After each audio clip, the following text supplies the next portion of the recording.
Governments lie all the time. Oh, not just the American government. It's just in the nature of governments. Well, they have to lie.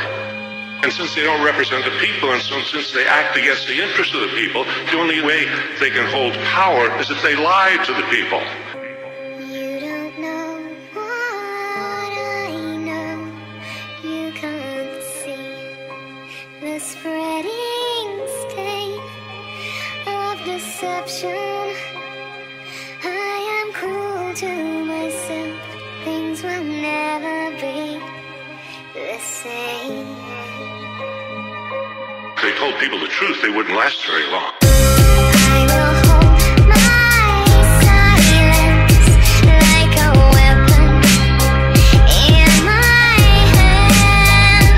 If I used it, I would murder myself. You could never understand. Columbus came ashore greeted with nothing but niceness, sailing west in attempt to find golden spices. Dominated by the popes and frenzy for ISIS. The Catholic Church expelled Jews and claimed it was righteous. The first man to see land would get a reward and get a yearly pension for life, clearly from God. A young sailor saw land, said we isn't far. Columbus lied, said he saw it the evening before. They touched ground, they were greeted by the Arawak. Columbus had them locked up as prisoners in an hour flat. He wanted to find a source of gold, and that was that. And when they thought that wasn't fair, then he stabbed they back. When there was no more gold, he took slaves instead and left 250,000 Indians in Haiti dead. The men died in mines, the women died at work, the children died from lack of milk and they died in the dirt. They were just taking advantage of a passive people. They were just being the savages of massive evil. That's the church work, that's the path of massive ego. That's the blood of Abraham being stabbed by the steeple. At 16, 19, they were patiently waiting for a ship to carry slaves that was changing the nation. The white man was a cannibal praying to Satan. Hatred, contempt, or pity, or patronization. That's the cornerstone everything racism based in. The African had a more advanced civilization. Black was slave, master was white, rationalization. 50 million dead, that's Western civilization. At first they appeared in the north, and they were helpless in the face of superior force. And all of them were chained together, they really was lost.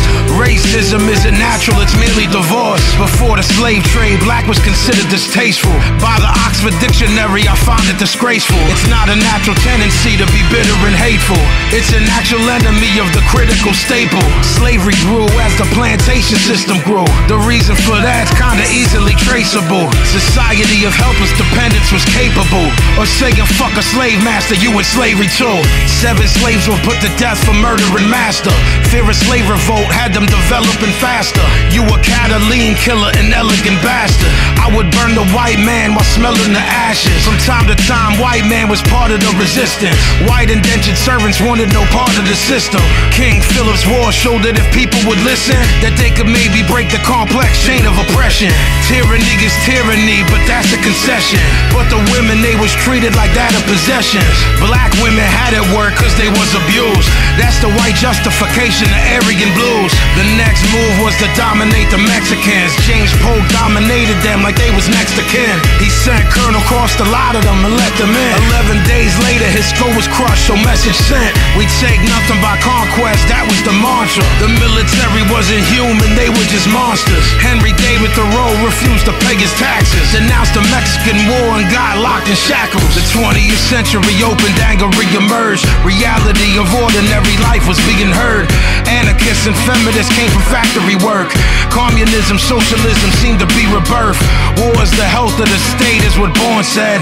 And if you was born around that time, you was born dead. The Espionage Act had people confused, cause it was double talking, they didn't know how it be used. Supposedly it was an act against spying. Du Bois noted that was bullshit and they was lying.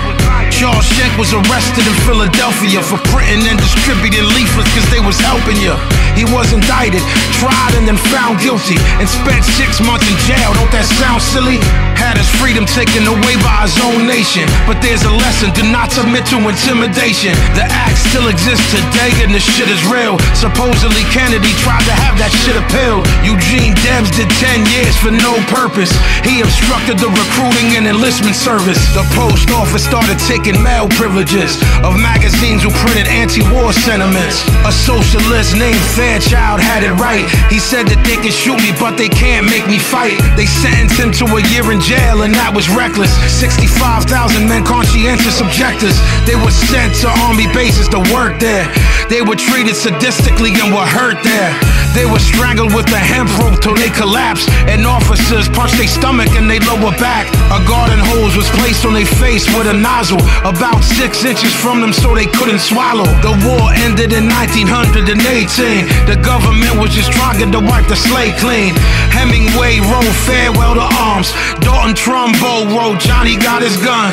The war was over, but they didn't learn their lesson. Twin tactics of control, reform and repression. The patriotic fervor of war had been invoked. That's why the country that you live in is a fucking joke. You cannot be neutral on a moving train. This is a story about the lies that your teacher told you. This is real, actual, factual. No lies in the whole record.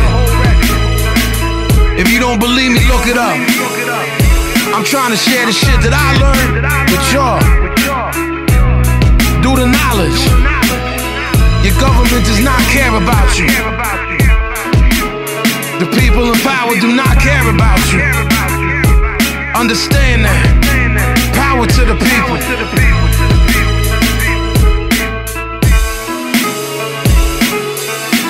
War is like a fix. You know, you get high on war. We won. And then you're down on the ground again. And you need another fix. You need another war. Why do you think we've had war after war after war after war?